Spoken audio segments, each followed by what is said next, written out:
Hello বন্ধুরা, আসসালামু আলাইকুম। কেমন আছো তোমরা সবাই? আশা করি ভালো আছো।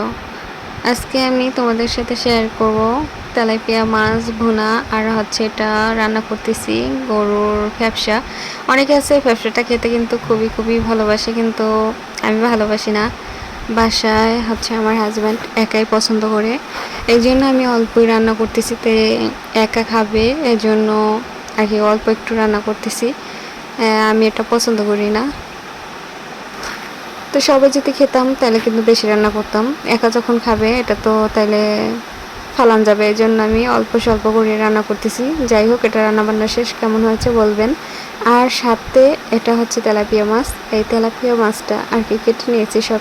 এটা আমি রান্না করব না, 3 পিস রান্না করব। তেলাপিয়া মাছের মাথাকে পছন্দ করেন আর ল্যাঞ্জা পছন্দ করেন, কে কে অবশ্যই কমেন্ট করবেন। আসলে আমি ল্যাঞ্জা পছন্দ করি, মাথাটা বেশি পছন্দ করি না। মাথা খেতে কিন্তু অনেকক্ষণ লাগে, এই জন্য আমার ভালো লাগে না মাথা। আমি অনেক মাছ আছে যে আমি মাথা খেতে খুব কম পছন্দ করি। যাই হোক, কথা বলতে বলতে এই যে 3 পিস নিয়ে নিলাম, আর বাকিটা যে কেটে নিয়েছি মাছটা ওটা ফ্রিজে রেখে দেবো। একসাথে এত কিছু রান্না করব না। এত কিছু একবেলার জন্য রান্না করলে কি থেকে যায়, তখন তরকারিটা ফালান যায়। এত অপচয় করা কিন্তু ঠিক না, আর অপচয় করা আমি খুব ভালোবাসি না। আর বাজারের যে দাম, হ্যাঁ, এত অপচয় করে স্বামীকে ডুবাবো, তাই না? ডুবানোর কি দরকার? একটু ঘরের লক্ষ্মী হই নাকি? রয়ে সয়ে রান্না করি, অপচয় না করি। আমরা সব মেয়েরাই এমন করব, অপচয় না করাই ভালো। এটা কিন্তু অনেক ক্ষতি।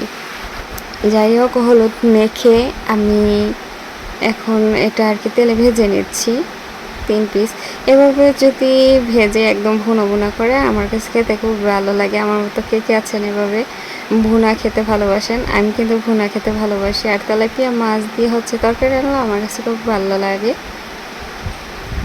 এই যে মাছটা কিন্তু উল্টিয়ে নিয়েছি। আর এই তাওয়াটা কিন্তু রং টং সব কিছু উঠে গেছে, কিন্তু এই তাওয়াটা সব সময় তেল দিয়ে রাখি, তো এই জন্য মাছ যতই ভাজি লেগে পড়ে না। অনেক সুন্দর মাছ ভাজা হয় তাওয়াটার ভিতরে। এই জন্য এই তাওয়াটা আমি ফেলে দিই না, এই তাওয়াটার ভিতরে মাছ ভাজি। এখন মশলাটা কষিয়ে নিচ্ছি। জিরা বাটা দিলাম, আদা রসুনের পেস্ট দিলাম। এটা দিয়ে এখন কিছুক্ষণ কষিয়ে নেব তেলের ভিতরে। তারপরে হলুদ মরিচ দিয়ে কষাচ্ছি।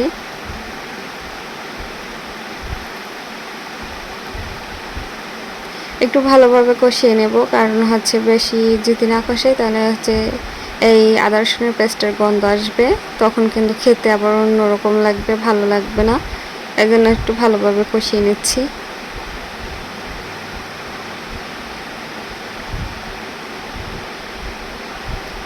আর গরমের জ্বালায় কি রান্না করবো আর কি খাবো, গরমের জন্য তো কিছু ভালো লাগে না।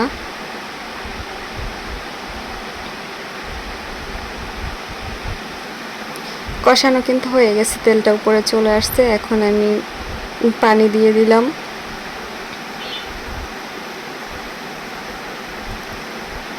এখন আমি মাছটা দিয়ে দিলাম।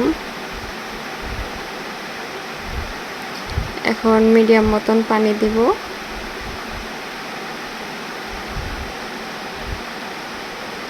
এই যে এখন ভাজা ভাজা করে নেব।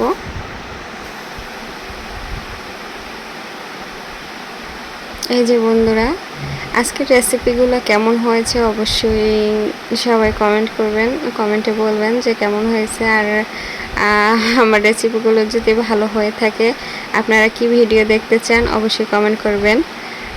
নতুন হয়ে থাকলে আমার চ্যানেলটা সাবস্ক্রাইব করবেন এবং ফলো করবেন। সবাই ভালো থাকবেন।